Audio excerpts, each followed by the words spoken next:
அம்மா நீ நேரா வீட்டுக்கு போ, நான் நேரா கன்சியூமர் கோர்ட்டுக்கு போய் அந்த பொண்ணை நான் பாத்துறேன். கன்சியூமர் கோர்ட்டுக்கு இந்த கவரோட போவீங்களா? அதானே. போங்க பிரதர், வீட்டுக்கு போய் முதல்ல அவுத்து போடுங்க. டேய் கணேசா, நீ கொஞ்சம் கூட வாடா, இவனை என்னால சமாளிக்க மம்மி முடியாது. நான் எப்படி மம்மி வர்றது? நான் கூட வர மாட்டேன். வரலனா போடா, பாரு அங்க போடா. போடா நீ முதல்ல வண்டியில போடா.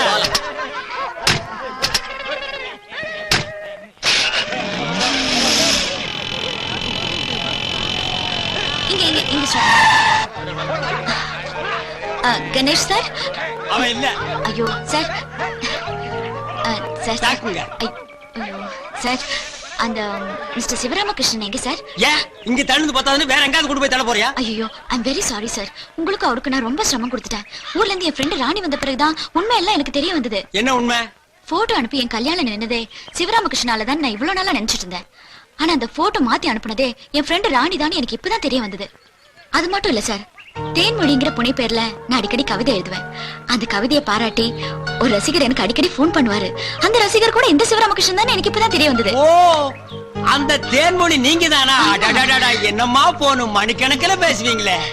அப்ப சார், நான் நாளைக்கு பட்டிமன்றத்துல கூட நான் அவர் பேர் தான் கொடுத்திருக்கேன். நாங்க 2 பேரும் தான் நாளைக்கு பேச போறோம். அப்படியா? அதுக்கு முன்னாடி அவர்கிட்ட கொஞ்சம் மன்னிப்பு கேட்கணும். மன்னிப்பு கேட்க போறீங்களா? பயர் மாதிரி போயிருக்காரு. இப்ப உங்களை பார்த்தா பத்தி எரிச்சிருவாரு. நான் ஈவினிங் மேட்டர் சொல்லி அவரை கூல் டவுன் பண்றேன். அப்புறம் வந்து மன்னிப்பு கேட்க. அப்புறம் இந்த தட்டிமன்றம் சொன்னீங்களே, அது எப்போ? ஐயோ பட்டிமன்றம் சார். ஓ பட்டிமன்றமா? ஞாயிற்றுக்கிழமை நிறைய மன்றங்கள் நடக்குது, அதனால கேட்டேன். அதையும் சொல்றேன். ரொம்ப தேங்க்ஸ் சார். Thank you sir. நீங்க எங்க நிக்கிறீங்க? இப்படியே எப்படிங்க போறது? எவனாவது பேண்ட் கொண்டு கொடுத்தானா மாட்டிட்டு போலான்னு பாக்குறேன். Correct sir. எப்படி நான் வீட்டுக்கு தானே போறேன், வாங்க நான் டிராப் பண்றேன். எதுக்கு இறங்கணும்? மீட்டர் என்ன கட் பண்ண சொல்லவா? இல்ல சார், நானே கட் பண்றேன். அப்படியா? தேங்க்யூ. பெரியோர்களே, இன்றைக்கு தேவையான ஒரு அருமையான தலைப்பில் அற்புதமான பட்டிமன்றம். ஒரு பக்கம் பார்த்தா மகிழ்ச்சி தருவது காதல் திருமணம் தான் அப்படின்னு ஒரு ஆணித்தரமான விவாதம். இன்னொரு பக்கம் அதை அடிச்சே இல்லை, நிச்சயிக்கப்பட்ட திருமணம் தான் மகிழ்ச்சியான திருமணம் அப்படின்னு இன்னொரு வாதம். நாம எந்த கட்சியிலையா சேர? அதனால இப்ப என்ன செய்ய போறேன், கட்சி தலைவர்களை அழைக்க போறேன். காதல் திருமணம் தான் மகிழ்ச்சி தருவது என்கிற கட்சியின் தலைவர் சிவராமகிருஷ்ணன் அவர்கள் இப்போது வருகிறார்கள். தம்முடைய வாதத்தின் தொகுப்புரையை தருகிறார்கள். நடுவர் அவர்களே, காதலுங்கிறது இன்டர்நெட் இமெயில் மாதிரி இந்த நூற்றாண்டுல வந்தது இல்ல. திருவள்ளுவர் எழுதின காமத்துப்பால் இருந்து பாரதியார் எழுதின காதல் காதல் காதல் காதல் போயின் சாதல்னு காதலை பத்தி அப்பவே எழுதியிருக்காங்க. Romeo Juliet, Ambikapathi Amaravathi, Laila Majnu, Antony Cleopatra, இவங்க காதலை பத்தி எல்லா காவியத்திலையும் பெருமையா தானே சொல்லியிருக்காங்க. சூடு பிடிக்க ஆரம்பிச்சிருச்சியா? ஆண்டனி கிளியோபட்ராவோட கதை இவருக்கு தெரியாது போல இருக்கு. The triple pillar of the world is transformed into a strumpet pool அப்படின்னு கிளியோபட்ரா பத்தி ஷேக்ஸ்பியரே சொல்லியிருக்காரு. அதாவது உலகத்திலே 3 தூண்கள்னு வர்ணிக்கப்பட்ட கிரீஸ், ரோம், ஈஜிப்ட தன் காதலுங்கிற ஆயுதத்தால அழிச்சவதான் கிளியோபட்ரான்னு சொல்லியிருக்காரு. ஓஹோ, உலக அழகின்னு எல்லாரும் ஒத்துக்கிட்ட கிளியோபட்ராவை இவங்க அவதூறா பேசுறாங்க. ஏன் தெரியுமா? அவங்க அழகுல இந்த அம்மையாருக்கு பொறாமை. அம்பிகாபதி அமராவதி, ரோமியோ ஜூலியட்னு எத்தனை உதாரணங்கள் சொன்னாரு. எல்லாமே சோகமான முடிவுதான்.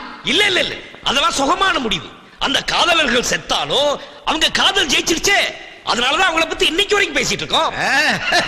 காதலால பல குடும்பங்கள் அழிஞ்சிருக்கு. காதலால பல ஜாதிகள் இணைஞ்சிருக்கு. காதல்ங்கிறது ஒரு நெருப்பு, அது எல்லாரையும் எரிச்சிடும். காதல் ஒரு அணையா விளக்கு, அது எல்லாருக்கும் வழிகாட்டும். No no, love is blind. No, love is truth. ஐயா, எங்களுக்கு விளக்குற மாதிரி கொஞ்சம் தமிழ்ல பேசுங்க ஐயா. நடுவர் ஐயா, நீங்க எப்படி கல்யாணம் பண்ணிட்டீங்க? ஐயா, நானே பழைய நினைப்புல நொந்து கிடக்க. அது எதுக்குயா இங்க? நீங்க நடத்துங்கய்யா. நடுவர் ஐயா, எங்கும் தமிழ் எதிரும் தமிழ்னு சொல்ற மாதிரி இன்னைக்கு எங்கும் காதல் எதிரும் காதல் தானே இருக்கு. காதல் இல்லாத வாலிபமானு கவியரசு கண்ணதாசனை எழுதியிருக்காரு. சினிமாவுக்காக என்ன வேணாலும் எழுதலாம். நிஜ வாழ்க்கையில இதெல்லாம் நடக்கிற கதையே இல்ல. கொஞ்ச நாளைக்கு முன்னாடி நீங்க எல்லாம் பேப்பர்ல படிச்சிருப்பீங்க. தங்கச்சி காதலிச்சதுக்காக அண்ணன்காரன் காதலோட கையை வெட்டிட்டு நடு ரோட்ல பட்ட பகல நடந்து போனானா. முன்ன பின்ன பார்க்காம பழகாம பெத்தவங்க சொன்னாங்கங்கிற ஒரே காரணத்துக்காக தாலி கட்டின எத்தனையோ மாப்பிள்ளைங்க இன்னைக்கு இடிஞ்சு வயல்ல இருக்காங்க.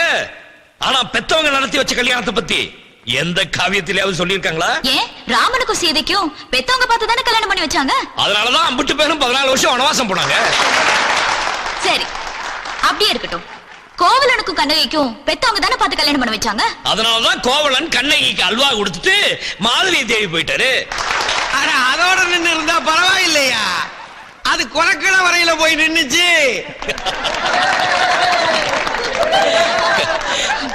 காதல்ங்கிறது நம்ம கலாச்சாரத்துக்கு ஒத்து வராத ஒரு விஷயம். ஏன் ஒத்து வராது? நாடு விட்டு நாடு காதல்னு சொன்னா நம்ம நாட்டு பிரதமரா இருந்த ராஜீவ் காந்தி, சோனியா காந்தியை சொல்லலாம். அதே மாதிரி ஸ்டேட் விட்டு ஸ்டேட் காதல் எத்தனையோ பேர் உதாரணமா சொல்லலாம். மொத்தத்துல காதல் இல்லாத நாடே இல்லை. உலகம் இருக்கிற வரைக்கும் காதல் அழியாது. காதல் திருமணம் வாழணும், காதல் திருமணம் வளரணும், காதல் திருமணம் ஜெயிக்கணும்.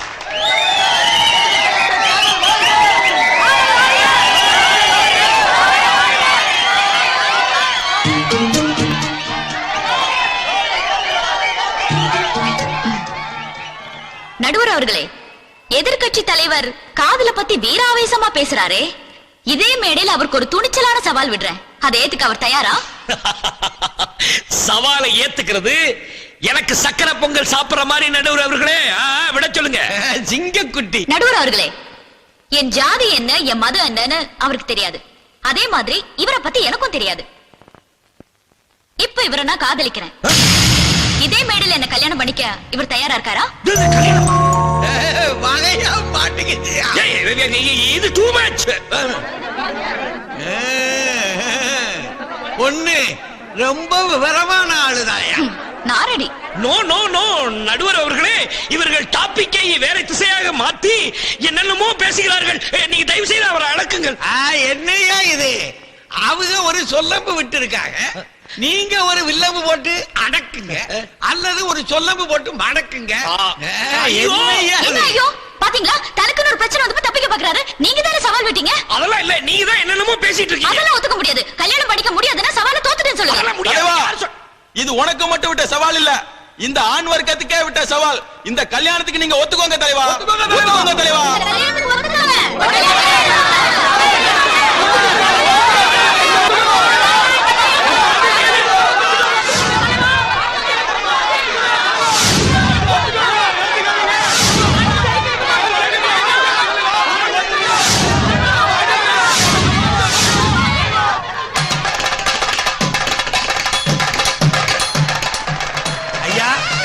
போடுங்கய்யா, மாட்டிக்கிட்டே இல்லையா? போடுங்க போடுங்க.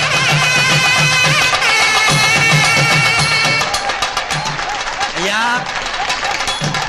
இப்படி நானும் ஒரு பட்டிமன்றமும் நடத்துறது இல்லையா. இப்ப நான் கொடுக்க போறது ஏன் தீர்ப்பு இல்லையா, ஒரு பொண்ணு திட்டமிட்டே வந்த தீர்மானம். என்ன செய்ய? தமிழ் உணர்வுள்ள தம்பி சிவராமகிருஷ்ணனும் காயத்ரியும் வாழ்க வளர்க என்று வாழ்த்தி நன்றி கூறி விடைபெறுகிறேன். வணக்கம். என் பையனை அடிச்சது சக்காலத்தி. வாடி வெளியே, ஒரு கை பாத்துறேன். என் பையனை அடிச்ச கைய உடைக்காம விட மாட்டேன். வாடி. நீங்க கொஞ்சம் இருங்க. காயத்ரி, குரல் கொடுக்கறாளா? இருங்க, எங்க பாருங்க, நான் பாத்துக்கறேன். டேய், என்ன சாவு குடுக்குற? உன் புள்ளை நான் தான் அடிச்சேன். என்ன என் கை உடைச்சிடுவியா? போட பாக்க. சுமத், ஈவ இறக்க இல்லாம சின்ன பையனை அடிச்சிருக்க. அவன் என்ன அனாதை நினைச்சியா? என்னங்க, இவன் உங்க குழந்தை தானே? உங்க குழந்தை தானே? இவன் அடிக்கும் போது உங்க ரத்தம் கொதிக்கல? சும்மா இருங்களே. இந்த பார், ஏதோ தெரியாம அடிச்சிட்டா, அதுக்காக நான் அவளை திட்டிட்டேன். ஏன் இப்படி சத்தம் விட்டு ஊரை கூட்டுற? நான் சுட்டுனாலதான் இந்த கூட்டம் கூடிச்சு. கோட்டை கோயில் சாமி, ரொம்ப ஆட்டம் போடாத. துப்பாக்கி உங்காலே விழுந்துட போகுது. மூஞ்சூரு மூஞ்சி சின்ன பின்னமாயிடும். ஐயோ அம்மா, என்னமா இது? என்னடா பண்ண சொல்ற? இங்க பாரு சுமதி, நான் சொல்றது சும்மா இருங்க. அதான் அவகிட்ட போய் கெஞ்சுறீங்க. இந்த பார், பிரச்சனை எனக்கும் உனக்கும் தான். எதா இருந்தாலும் என்கிட்ட பேசு. அதை நீ ஏன் புடிச்சுக்கிட்டு பேசிட்டு இருக்க? நீ ஒண்ணும் உனக்கு மட்டும் புருஷன் இல்ல, எனக்கும் தான். அதை நீ தெரிஞ்சுக்கோ. ரெண்டாம் தரமா ஓடி வந்த உனக்கு இவ்வளவு உரிமை இருந்தா, அவரை முறைப்படி கல்யாணம் பண்ணி 6 மாசம் குடும்பம் நடத்தின எனக்கு எவ்வளவு உரிமை இருக்கும்? திமிரா பேசுறவா? என்னங்க நானும் ஓடி வந்தவளா? என்ன இருக்கீங்க? ஐயோ சுமதி. சுமதி இல்ல, காயத்ரி. ஐயோ காயத்ரி, நெருப்புனா வாய் சுற்றுமா என்ன? அவன் உன்னை வெறுப்பேத்துறதுக்காக பேசிட்டு இருக்கான். நீ ஏன் டென்ஷன் ஆவற? இங்க பாரு காயத்ரி. நான் காயத்ரி இல்ல, சுமதி. ஐயோ மாப்ள, உன் புது பொண்டாட்டிய மறுவாதைய ஒழுங்கா பேச சொல்லு. ரொம்ப ஓவரா பேசுறா. டப்பு டப்பு சுத்தி அனுப்பிடுவேன். நாங்க என்ன காக்காயா குருவியா நீ டொப்பு டப்புன்னு சுடுறதுக்கு ஐயோ அம்மா கொஞ்சம் சும்மா இருமா. எப்படா சும்மா இருக்கிறது? பொம்பளைக்கு பொம்பளை பேசிக்கிட்டு இருக்கும்போது இந்த ஆளு என்ன சுடுறேங்கிறான். ஏற்கனவே வேட்டு சத்தம் கேட்டுதான் உங்க அப்பாவுக்கு ஒரு காது அவுட்டு. இதெல்லாம் நீ கேட்க மாட்டியா? இங்க பாரு மாமா, பெரிய மனுஷன் இவ்வளவு நேரமா சும்மா இருந்தேன். மரியாதையை உங்க பொண்ணு கூட்டிட்டு வீட்டுக்குள்ள போங்க. என்னது போக முடியாதியா? போறேன்னா என்ன பண்ணுவ? புடிங்கி கயிறு திரிச்சிருவியா? மகனே, போடுங்க அவனை. இவ்வளவு நேரமா உன் கையில துப்பாக்கி இருந்ததேங்கிறதுக்காக நான் பேசாம இருந்தேன். என்னடா பேசிக்கிட்டு அதானே? இருக்க? என் மாமா முன்னால நிக்கிறதுக்கு உனக்கு அருகதை இருக்காடா? நெஞ்ச நிமித்திக்கிட்டு நிக்கிற, பிச்சு புடுவான் படுவா. ஏய் என்ன அடிச்சிட்டு இல்ல? ஆமா. உன் தங்கச்சி புருஷன் கூட பார்க்காம என்ன அடிச்சிட்டு இல்ல? இருடா மூஞ்சூரு, ஒரு கோட்டர் ஏத்திட்டு வந்து இன்னொரு காதையும் பஞ்சர் ஆக்கிடுற. இன்னொரு மிஷினை வாங்கி போட்டுக்கிறேன். சீ, போடா, போடா. அப்பா அப்பா அப்பா போதுமா போதுமா? இப்போ முதல்ல என் புள்ளைய அடிச்சீங்க, இப்ப எங்க அப்பாவை அடிச்சிட்டீங்க. நான் மட்டும் தான் பாக்கி. என்ன அடிச்சிருங்க? ஏன் விட்டு வைக்கிறீங்க? அடிங்க, அடிங்க. ஏய், போடாத, தொட்டா கை உடைச்சிருவேன். என்னங்க அவ தொடர, நீங்க சும்மா இருக்கீங்க? ஐயோ காயத்ரி, வீட்டுக்குள்ள போய் நான் ஏன் உள்ள போனோம்? அவதான் வம்பு கிட்ட முதல்ல அவளை போக சொல்லுங்க. காயத்ரி, இங்க பாரு சுமதி, ஊரே வேடிக்கை பாக்குது. ப்ளீஸ் மா, ப்ளீஸ் வீட்டுக்குள்ள போய. ப்ளீஸ் மா, ப்ளீஸ். இப்படி செல்லமா முன்னாடியே சொல்லிருந்தா நான் அப்பவே போயிருப்பேன். நான் ஒண்ணும் அந்த மாதிரி வார்த்தை மீறவில்ல. நான் வரேன் மாமா. அப்பாடா. வாங்க போலாம். ஓடிருங்க. என்னங்க? என்ன மயங்கி நிக்கிறீங்க? ஏய், நான் ஒண்ணும் மயங்கலையே. வீட்டுக்கு வாங்க. காயத்ரி, காயத்ரி,